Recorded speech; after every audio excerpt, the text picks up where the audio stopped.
motivation behind developing the Carry Yak was that as a kayaker myself, I learned that the most difficult part of every trip is carrying the kayak to and from the water. So I wanted to develop a system that allowed every kayaker to enjoy kayaking without the hassle of carrying the kayak.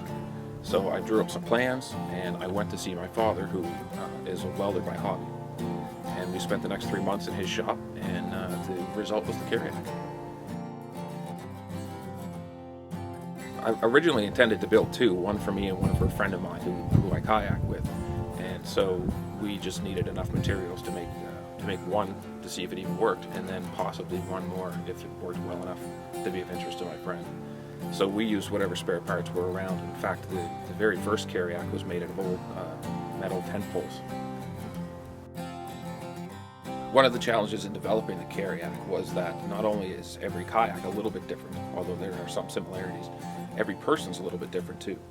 So among the design characteristics of the Carry Yak, it's also designed to be customizable to the person. You can adjust the width of the shoulders, you can adjust the neck strap for your own personal comfort, and that allows any person of any size to now carry a kayak.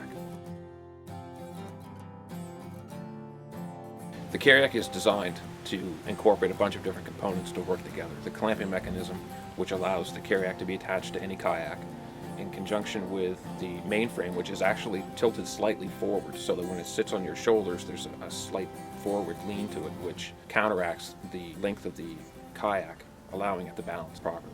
You also have a head strap and allows for minor adjustments as you walk up hills or down hills, or the wind catches your kayak.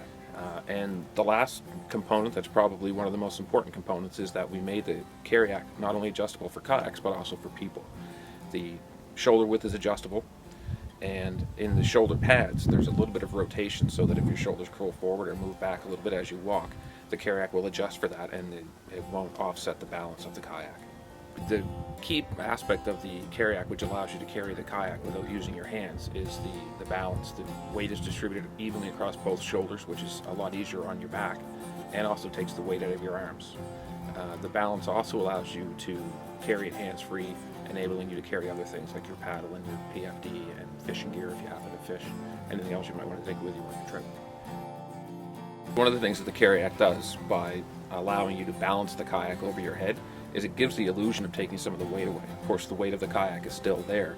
However, because it's perfectly balanced, the weight doesn't feel so obvious to you. When you carry a kayak over one shoulder, all the weight is pulling down on your back. When you carry it with the Carry Yak, all the weight is distributed evenly over your entire shoulder area and down your back. So your spine is kept in line while you're carrying the kayak. As my father, the co-inventor of the Carry Yak, always says, it's easier to carry two buckets than it is to carry one. When you have the weight on one side of your body, it's very uncomfortable. But when you can distribute the weight and balance it evenly over your back and over your shoulders, then the weight becomes less noticeable and easier to manage. The Carry Yak has been described as a breakthrough by people in the industry. One of the quotes that I remember from a very early prototype was one of the testers said it was the best thing to happen to kayak since the rudder. That certainly made me smile, and I certainly hope that kayakers will embrace the Carry Yak and recognize that it helps them to enjoy an activity that is growing every year. The Carry Yak, finding that perfect balance.